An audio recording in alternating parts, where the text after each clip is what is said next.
dadalhin na natin siya sa buyer LA, kaya kailangan kong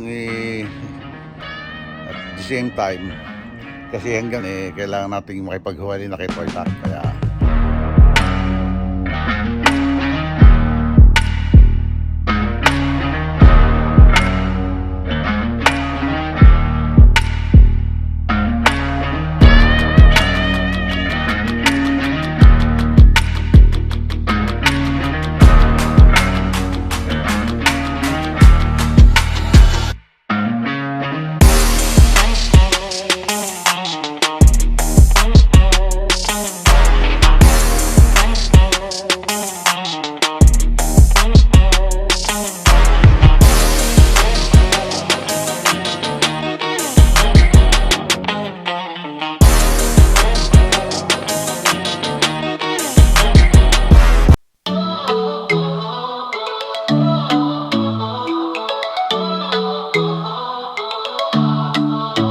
Tatay Pandong sa daan naglalakad, bitbit ang kwento, dala ang sining at aral.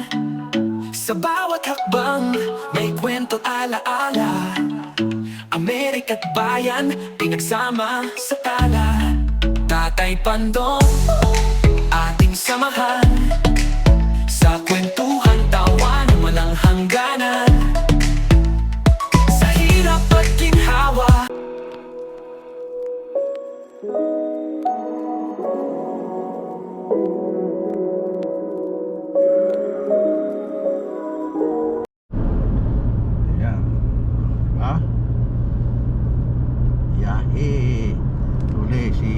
biyahe uli si Dong at si Nanay Lisa kasi lilipat na tayo ng LA, so ayan, tuloy-tuloy yung biyahe. 17 miles pa bago tayo makarating sa pupuntahan natin.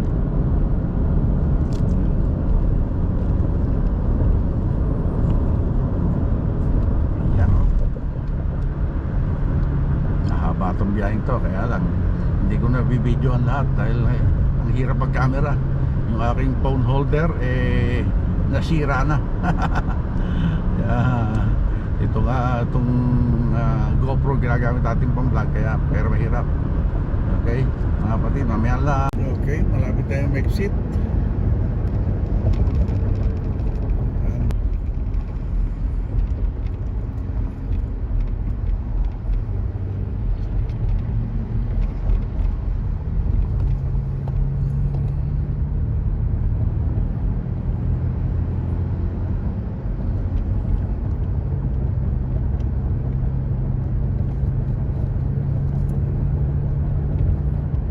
Exit 6, then take the Landis Avenue exit.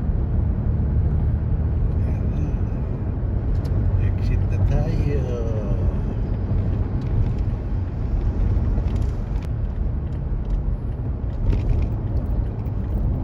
Waiting in 6 hours. At the next light, use the right lane to turn right. 8, 9.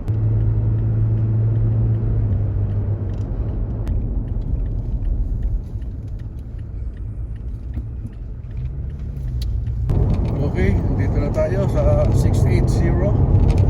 6 miles na lang, 5.1 miles na lang.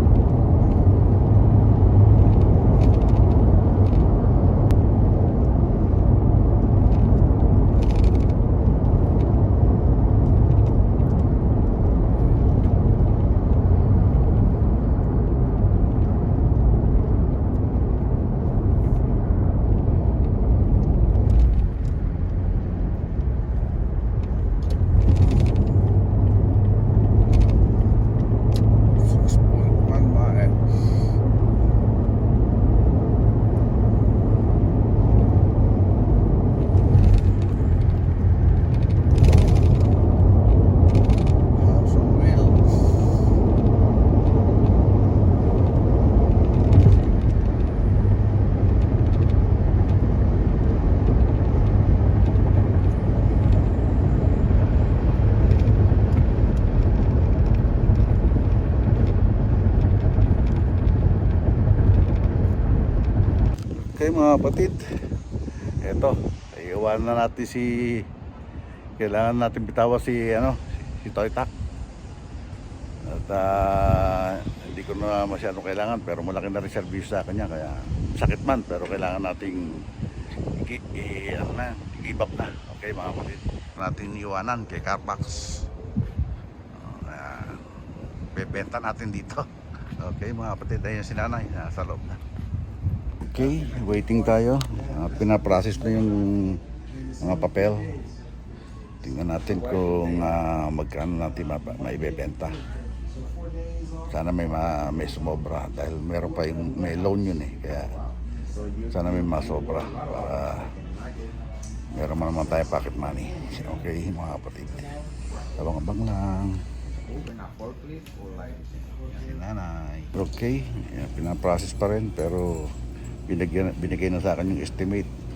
May sumobra pa akong kulang-kulang 4,000. Kaya may pocket money pa tayo. Kaya lang wala tayo sa sakyan. Wala na rin si Toy Tac. Okay, waiting na lang tayo sa cheque. Kasi ginagawa na yung cheque. Waiting pa rin tayo. At saka nag-offer sila ng free ride. Hindi na kami mag-Uber. Okay. Okay, ito nakasakay na kami sa lift na free ride ng CarMax. At ayun, nagbenta na namin yung sakyan. So, pauwi na kami. Okay. Malungkot man, pero kailangan ay sinanay oh.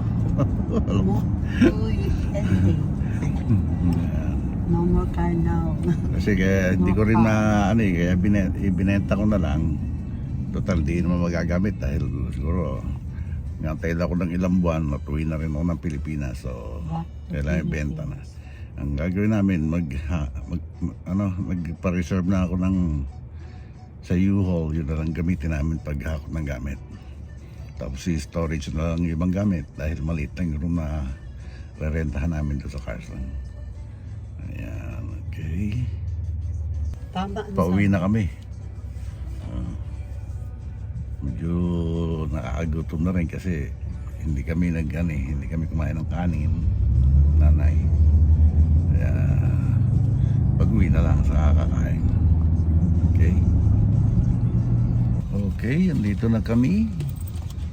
Malapit na. No more car now. Talaga, hindi makamubo si nanay. Napahiwalay sa amin si Toy Tac.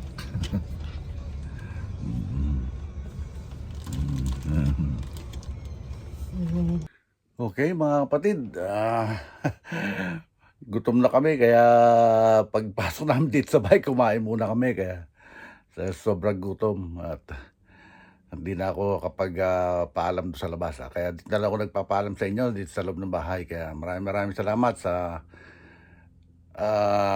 walang sawang pagsuporta sa channel Tatay Pandong. At siyempre maraming salamat sa Panginoon sa pagbibigay niya ng biyaya at paggabay sa atin. Hanggang dito na lang po. God bless all and be safe always. We love you all mga kapatid. Bye-bye.